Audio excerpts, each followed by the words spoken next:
Welcome back. You're watching Corporate Corridor, and with us is Mr. Salim Ghauri, Chairman and CEO for Netsol Technologies. Now, Mr. Salim, we were talking about Netsol coming forward as a software house back in 1995. What particular products is Netsol providing for the IT industry in the global market? We have been developing for the last 13 years software to manage a lease and finance transaction. Let's just give you a simple example.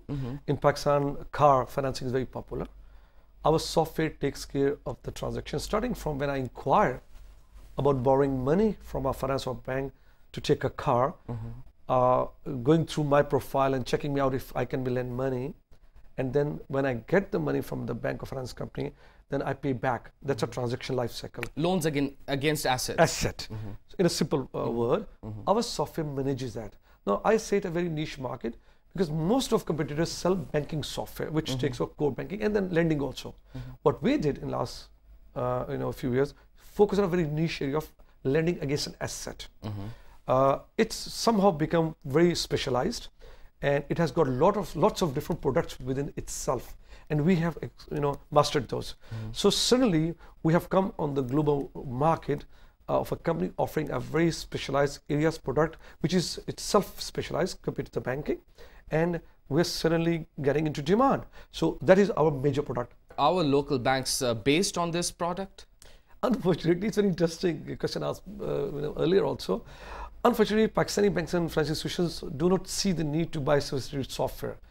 Companies like Minching Bank, we just signed them a $1 billion portfolio. They want to manage the software because they need a smart tool. In Beijing. And then we have got Mercedes-Benz Finance. They want to make sure their portfolio of $1 billion managed by a smart software. I can give you 40 examples of the top class blue chip companies running this business on Netsol's tools and software.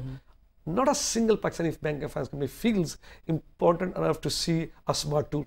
I'm surprised at that, but It's funny, Mr. Salim, because I was reading through Netsol, and a lot of global banks, global companies do opt for Netsol, let's say. So why is it? Is it just the perception or how they perceive a Pakistani IT industry, the Pakistani IT industry, that not being capable enough to cater to their needs? I do believe that is some sort of a blockade there in the minds, and not appreciating that they will get a support from the local. See, we provide support to Beijing and Sydney to San Francisco from Lahore, but they will get a support from their own, within Pakistan, the best software.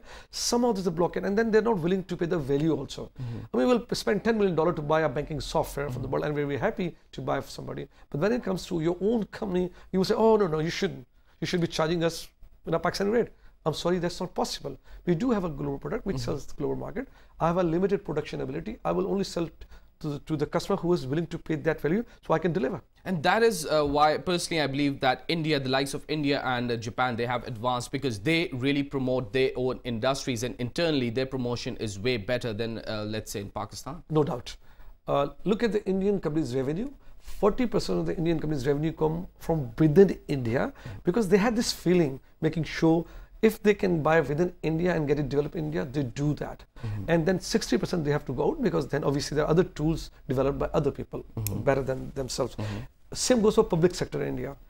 For 40% of the revenue of the company from all public sector automation, which we are seriously lacking behind in Pakistan.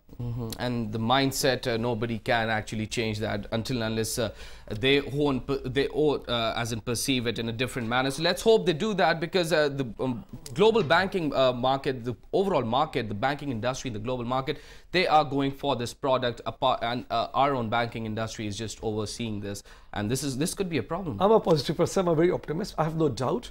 The sooner they will realize the power of the tools to manage their portfolio and make money and make sure their portfolio is secure, they will come to us. And obviously, we do understand Pakistan economy, and we'll be working accordingly. But we do want to be respected as a global player, not just as a small organization, because most our companies are using software developed by themselves or locally made at a very low price, which obviously takes care of the portfolio. But if you want a report out, if a CEO wants to know what's their portfolio like, it will take 3 days for them to put the report together. Our software gives you one touch of the button to know your receivables, your collections, your portfolio size, your bad debts, your good loans or bad loans. That's how smart the software is, and this is why people pay a lot of money to buy a tool where they have a control on their business compared to take 3 days to see who owes us what. and just with a button. And Mr. Salim, through this conversation, you seem like a very optimistic person as far as the overall IT sector of Pakistan is concerned, despite the fact that the global market and global investors, they do see Pakistan as being a backward nation or a poor country. Look, there are, there's times I can just say give up. Look, things are so bad that we don't try, but I don't believe in that at all. We have a tremendous opportunity here. We have an organization which is now 13 years mature, done its incubation, very smart, very ready. We have worked very smart product. Yes, there are problems, but being a proud Pakistani, I believe that it's us who's going to change the perception. It's people like us who at that level must fight out, and I'm very proud to do that. There's no reason why we should feel backward. Yes, we have some delays in our society adopting to new technology, but I have a very sincere feeling that next few years we'll see a change in our society. We will adopt automation very quickly. Okay, Mr. Salim, it's time for a short break. We'll be talking to Mr. Salim Ghauri, Chairman and CEO for Netsol Technologies, and we'll be focusing on the services that they are providing and also the problems surrounding the overall IT industry of Pakistan. What problems are there, how they could be addressed from the government's end or the overall industry itself. We'll be talking about that in detail. Stay with us.